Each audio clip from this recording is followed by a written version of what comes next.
안녕하세요. 오늘은 기계제작법 1장부터 정리를 해보도록 하겠습니다.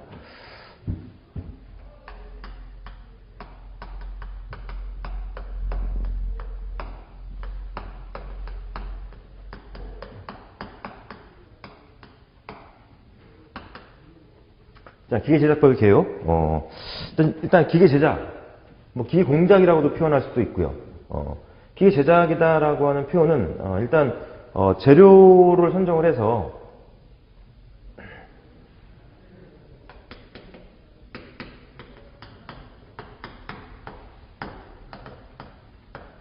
즉 선정된 재료에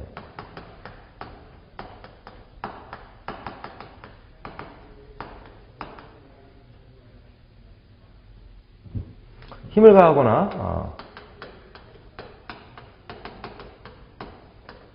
열을 가해서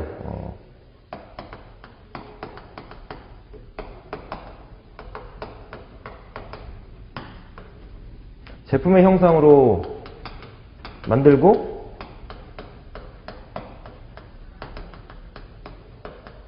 기계적 성질을 개선시키는 일련의 작업을 기계제작법이다, 기계공작법이다 라고 표현을 할 수가 있죠. 기계재료를 선정을 해서 탄소광, 대부분의 기계재료는 탄소광이죠. 탄소광. 재료 선정을 해서 재료에 제2의 요소, 즉 공구라든가 이런 것들, 제2의 요소와 접촉을 시켜서 상대 운동을 시켜요. 상대 운동을 시키면서 힘을 가한다는 거죠. 힘을 가해서 우리가 얻고자 하는 제품의 모양으로 만드는 작업, 그리고 기계적인 성질을 개선시키기 위해서 강도나 경도라든가 여러 가지 기계적인 성질이다라고 하면 여러 가지가 있죠. 그런 이제 여러 가지 기계적인 성질을 개선시켜주기 위해서 열을 가합니다. 열처리 작업이 있죠. 열처리 작업.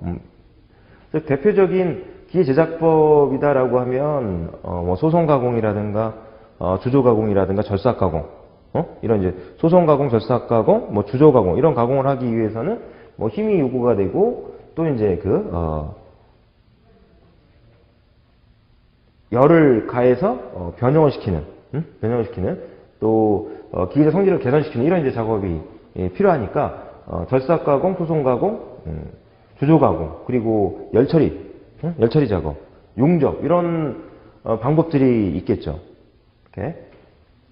자, 큰 틀에서 보면은 기계를 제작하는 방법은 크게 두 가지로 구분할 수 있어요. 첫 번째는 이제 절삭 가공법입니다. 첫 번째 절삭 가공법. 절삭 가공. 절삭 가공법은 셋 조각, 칩이라고 하는 셋 조각이죠. 셋 조각을 배출시키면서 이루어지는 작업이 절삭 가공입니다. 간단하게 표현하면 이제 칩이 배출되는 이런 절삭 가공 방법, 절삭 가공. 칩이 배출이 되지 않으면 그거는 이제 비절삭 가공 이렇게 표현을 합니다. 이런 절삭 가공을 하기 위해서는 절삭 가공하는 기계를 공작기계라고 표현하죠. 공작기계라고 표현합니다. 칩을 발산시키기 주기 위해서는 소재가 있어야 되고 또 소재에 공구를 상대 접촉시켜서 둘 중에 하나는 움직여야 돼요. 그래야 이제 셋 조각이 배출이 되죠. 그래서 가공을 한 번도 안 해본 분들은 경험이 없는 이런 분들. 그러니까 공작기계 대표적인 게 선반이거든. 선반. 웬만하면 기계 계열의 학과를 졸업한 분들은 기계 공작 실습을 해본 경험이 있기 때문에 CNC 공작기가 됐든 선반 정도는 이제 실습을 좀 해본단 말이죠. 아니면 본인이 직접 실습을 하지 않아도 옆에서 어떻게 이제 선반을 이용해서 가공이 이루어지는지를 이제 가공되는 그런 것을 봤을 거란 말이죠. 이렇게.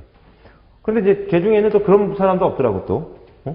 그런 이제 경험조차 없는 분들이 있어서 이 절삭 가공이라고 하는 부분을 여러분들한테 좀 더 도움이 되게끔 이렇게 말씀을 드려야 되겠다라고 해서 생각을 한 게, 쉽게 생각하면 이제 연필 깎는 거, 연필은 깎아본 경험은 다 있을 테니까요.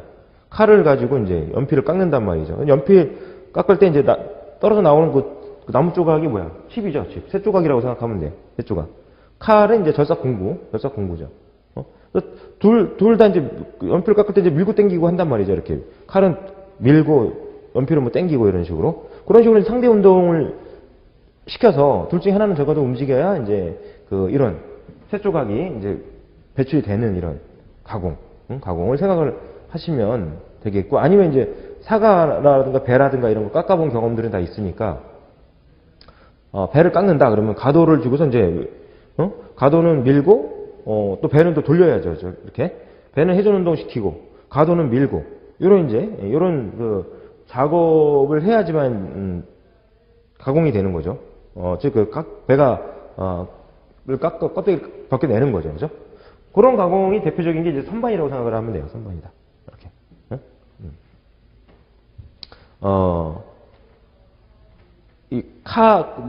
연필을 이제 칼로 깎는다. 요런 것들은, 떠내는 이런 작업 형태이니까, 뭐, 수기 가공 쪽에서는, 뭐, 스크레이핑 작업이라든가 이런 것도 그런 원리라고 생각을 해볼 수가 있고, 아니면 이제 킹 리턴 운동을 하는 뭐, 세이퍼라든가 플레이너 같은 것들도 공작물을 이제 치고 나가면서 이제 가공을 하는 거니까, 그런 가공을 생각을 해볼 수가 있어요. 그래서, 절삭 가공에 대한 이런 경험이 없는 분들은, 기본적인 그런 원리나 생각을,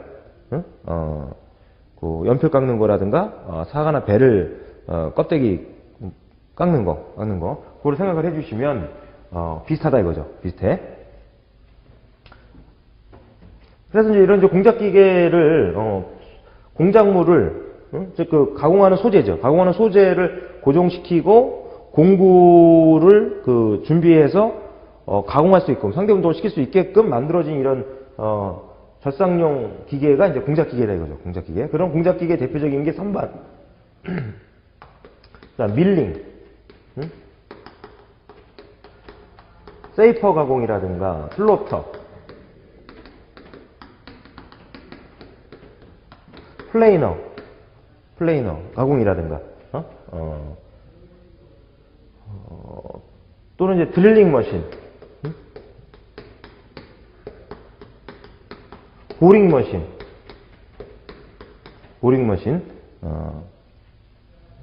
기계도 있고요.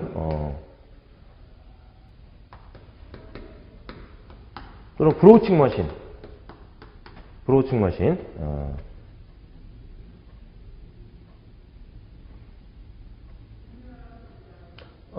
그리고, 또, 연삭기도 있죠, 연삭기. 연삭가공도 있고요. 그리고 기어를 가공하는 호빙 머신. 정밀 연삭 작업에 해당되는, 호닝 머신, 슈퍼 피니싱 작업, 랩핑 작업, 이런 이제 가공들이 있죠. 공작기계.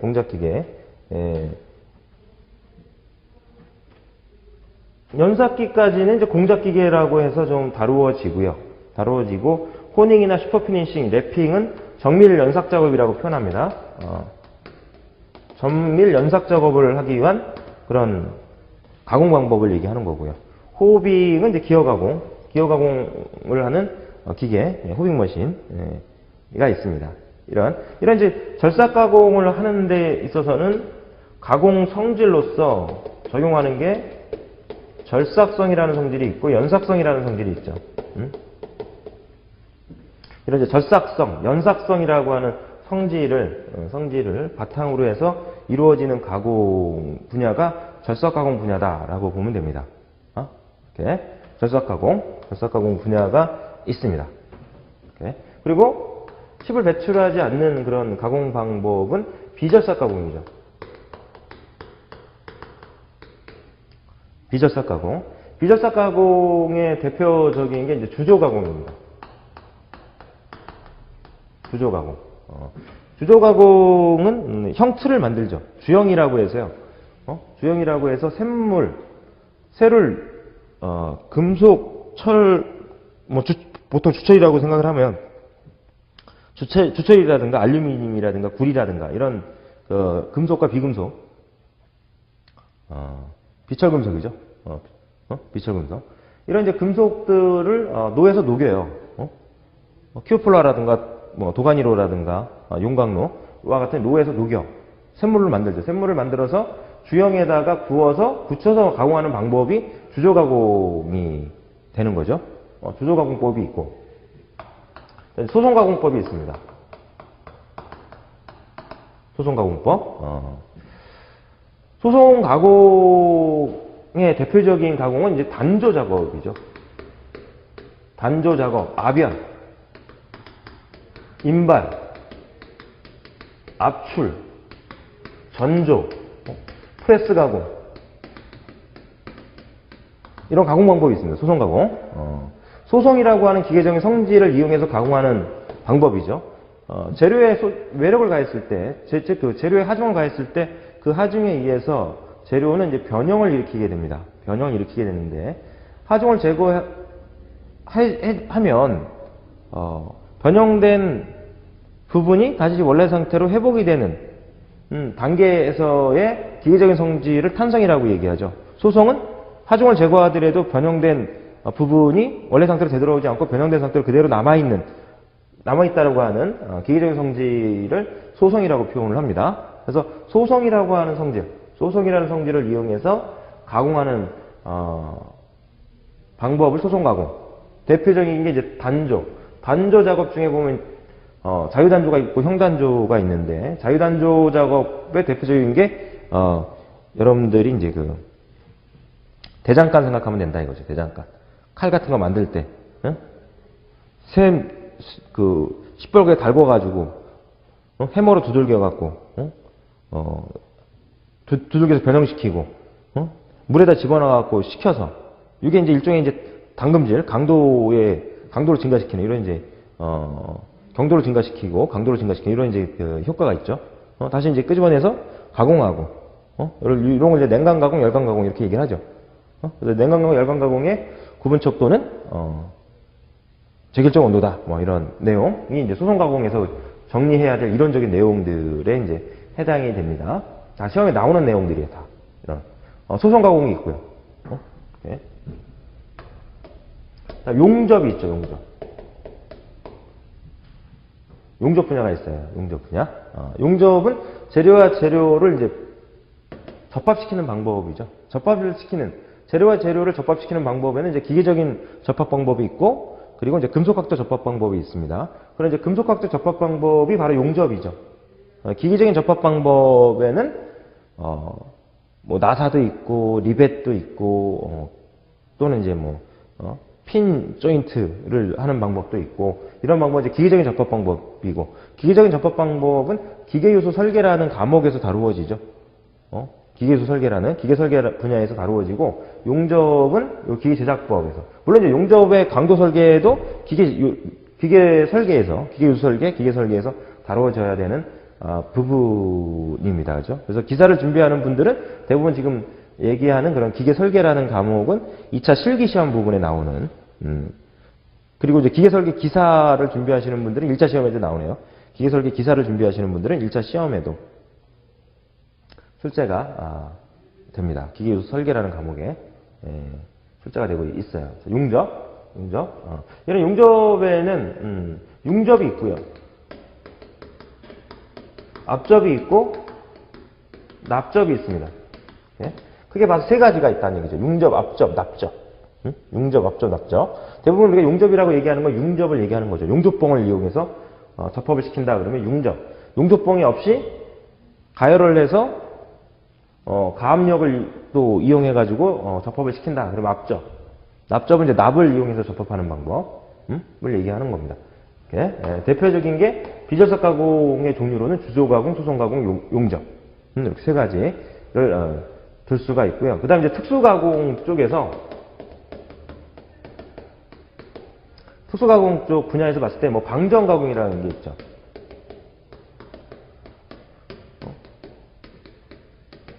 초음파 가공, 전해 연마, 전해 연마, 레이저 가공 등등 이런 부분들을 특수가공이라고 표현을 하는데 일반적으로 젖삭 가공을 하기에 어려운 이런 재료들, 난삭성 재료들, 강도나 경도가 아주 큰 이런 재료들은 일반 공작 기계를 가지고 가공하기 어렵습니다. 그런 경우에는 이제 방정 가공이나 초음파 가공, 이렇게 전해 연마 가공 등을 이제 하죠. 연마, 연삭이랑은 건 조금 차이가 있죠. 연마. 특수가공 분야도 있고, 일단 이제 비젖삭 가공 파트에 포함시켜서 보면 측정기 부분이 있어요. 정밀 측정.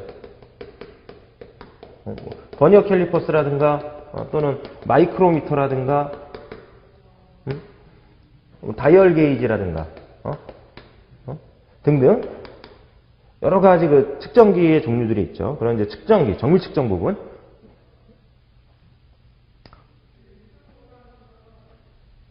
포함해서 좀 보고, 그 다음에 열처리. 예. 뭐 일반 열처리에는 뭐 담금질, 뜨임, 풀림, 불림, 항원 열처리,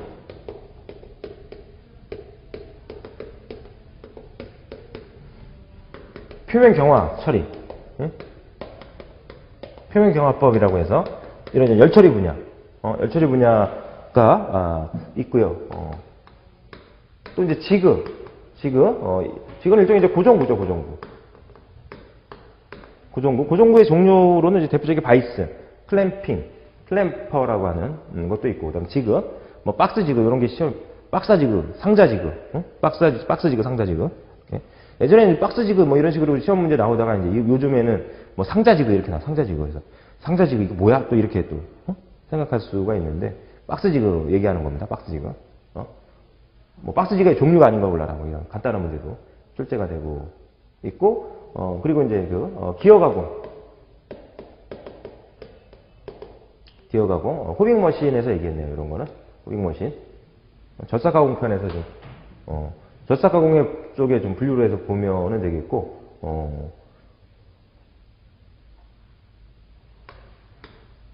공작 기계를 이용하지 않는 이런 이제 가공 중에 또 수기 가공이 있죠. 수기 가공. 뭐 손드릴 작업이라든가 줄 다듬질 작업, 뭐 스크래핑 작업, 정 작업, 이런 작업들을 수기 가공, 손 다듬질 가공이라고 해서요.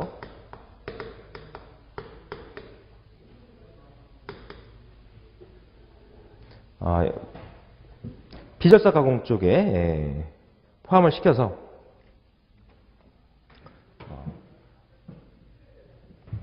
얘기해 볼 수 있도록 이렇게 하겠습니다. 자, 그래서 기계 제작법이라고 하는 과목에서 우리가 정리해야 될 이런 이제 내용들을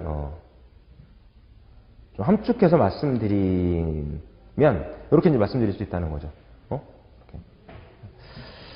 광범위하게 해서 각 말씀드렸던 이런 내용들에 대해서 광범위하게 해서 정리하기는 좀 어렵고, 자, 우리가 이제, 기사 시험 정도 충분히, 좋은 점수 맞을 수 있도록까지는 이제 정리를 좀 해줄 필요가 있다. 그런 정도 차원에서 정리를 해 나가도록 이렇게 하겠습니다.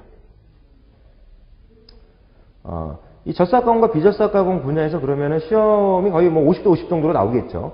젖삭 가공에서 약 50% 나오면 비젖삭 가공에서 약 50% 나온다 이렇게 생각을 하면은 될 텐데, 자, 그런데 이제 제가 봤을 때는 젖삭 가공보다는 비젖삭 가공 쪽에 좀 높아요. 비젖삭 가공 분야에서 약 60, 70% 정도 나온다 이렇게 생각을 하시고요. 젖삭 가공 파트에서 30, 40% 정도 시험에 나온다 이렇게 생각을 하시면 됩니다. 이렇게 해서 만약에 이제 일반 기계 기사나 건설 기계 기사 같이 10문제가 출제해야 되는 과목이다 그러면은 약 6, 7문제 정도가 적어도 6문제, 5, 6문제 정도는 비젖삭 가공에서 나오고, 그죠?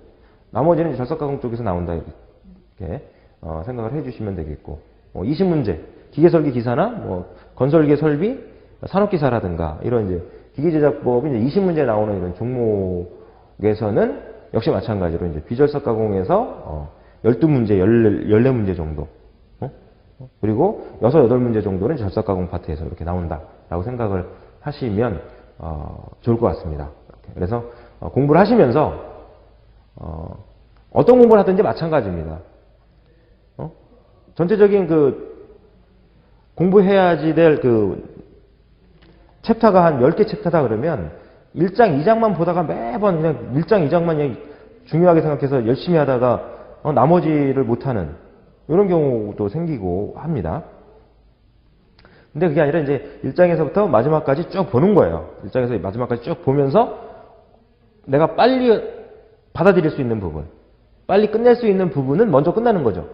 먼저 끝내서 정리하고 잘 안 되는 부분, 조금 내가 공부하기 좀 어려운 부분, 이런 부분들은 좀 더 시간을 가지고 정리를 해가는 거죠. 꼭 1장 끝내고 2장 끝내야 되고 2장 끝내고 3장 봐야 된다. 이렇게 완벽하게 하고 넘어가야 되겠다라고 생각을 하면 그렇게 해서 공부를 하는 사람들은 극히 일부란 얘기죠.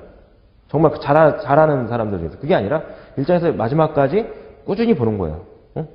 꾸준히 보면서 내가 빨리 이해하고 습득할 수 있는 부분은 빨리 내 것으로 만들고 나머지 잘 안 되는 부분은 또 반복해서 여러 번 보시고 그렇게 하면서 정리해가지고 어느 정도 됐다 싶을 때 다시 1장에서 마지막 장까지 쫙 한번 훑으면서 마무리하고 시험 보러 가고 이런 식으로 좀 해주면 좋을 것 같습니다. 그래서 뭐 절삭가공 완벽하게 하고 비절삭가공 해야지, 뭐 비절삭가공 완벽하게 하고 절삭가공 해야지 이렇게 생각하지는 마시고 쭉 따라오시면서 정리해 가면서 이쪽 부분 내가 뭐 간접적인 경험도 있고 하다 보니까 머리에 또 잘 들어와요. 그럼 그 부분 위주로 먼저 딱 정리해서 끝내는 거죠.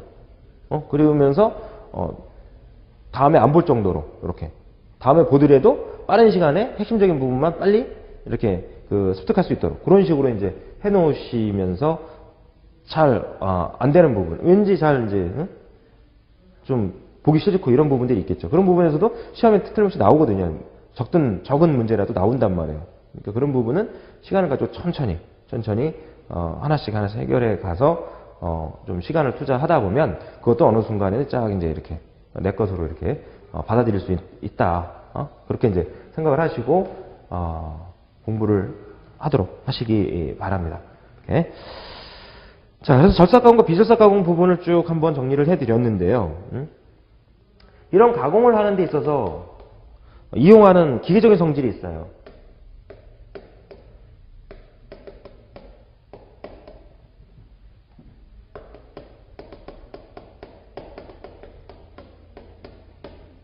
가공에 이용되는 금속의 성질, 가공에 이용되는 뭐 기계적인 성질 이렇게 봐도 되죠. 가공에 이용되는 기계적 성질, 금속의 성질이다 그러면 재료의 성질이라고 이제 또 생각할 수가 있고요. 또 재료의 성질과 기계적인 성질은 좀 차이는 있죠. 차이는 있습니다. 그러나 뭐 기계적인 성질 쪽에도 이제 포함이 되는 그런 부분이 있으니까요. 이렇게. 뭐 가융성, 용융하기 쉬운 성질을 얘기합니다. 가융성, 용융하기 쉬운 성질, 가융성. 용융이다 그러면 뭐예요? 용융. 금속은 고체 덩어리죠. 그러나 가열을 해서 어느 정도 온도에 이르게 되면 그 액상으로 이제 세다 그러면 샘물 상태로, 세다 그러면 금속이란 말이죠. 샘물이다 그러면 액체죠, 액체. 그래서 금속인 상태에서 액상인 상태, 샘물 상태로 이렇게 넘어가는 그런 기준점이 있어요. 기준점의 온도. 그걸 용융점이라고 얘기하죠. 용융점 이런 표현을 씁니다. 그래서 용융하기 쉬운 성질, 가융성 이런 성질, 가융성 뭐 주조가공하거나 그럴 때 필요하다는 얘기죠. 소송가공이나 주조가공이나 이런 거를 할 때 좀 필요로 하고 요구되는 용접에도 좀 요구가 되겠네요. 이렇게. 다음 전연성. 전연성. 소송 가공하는데 필요한 이런 성질. 용접할 때도 뭐 연성 이런 건 필요하죠. 이렇게. 그래서 전성과 연성을 얘기하는 거예요. 전연성이다 그러면 전성과 연성. 전성은 힘을 가해서 물체를 면을 넓히는, 두께를 얇게 하면서 면을 넓게 만드는 이런 성질. 연성은 이제 늘어나는 이런 성질을 얘기하는 거죠. 하중을 가하면 하중을 가하는 방향으로 늘어나는 이런 이제 성질. 전연성. 또 말씀드렸던 절삭성, 연삭성.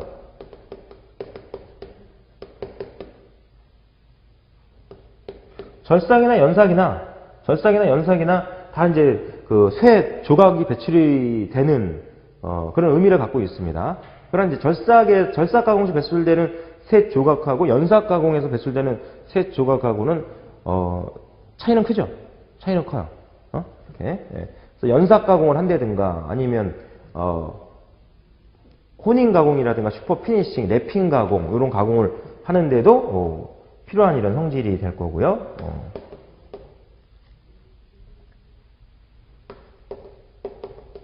접합성 이런 성질들 대표적인 것만 지금 봅니다. 가융성, 전연성, 절삭성, 연삭성, 접합성 이런 성질들. 또는 가단성, 단조 작업이 가능한 성질 이런 의미로 생각하면 되고요. 이렇게. 예. 또는 가소성, 소송 가공이 가능한 성질 이런 거. 가소성, 가단성, 전연성 이런 성질들도 소송 가공에 요구되는 이런 성질이라고 생각할 수가 있습니다. 가공에 이용되는 금속의 성질로 표현하든 기계적 성질로 표현하든. 네. 그래서 이런 것도 이제 시험에 나올 수 있다는 거죠. 다음 중 가공하는데 적합한 요구되는 이런 성질이 아닌 걸 골라라. 이런 유형의 문제로 출제가 될 수가 있고, 절삭 가공이나 비절삭 가공의 또 이제 개념, 분야, 가공 분야 이런 것들을 또 물어보는 문제들도 출제가 될 가능성은 있다 이렇게 생각이 됩니다. 그래서 이번 시간에는 1장 기계제작법의 기본적인 개요 말씀드리는 것까지 좀 보도록 하고요. 다음 시간에는 이제 2장 주조 가공부터 좀 정리를 해 나가도록 하겠습니다. 수고했습니다.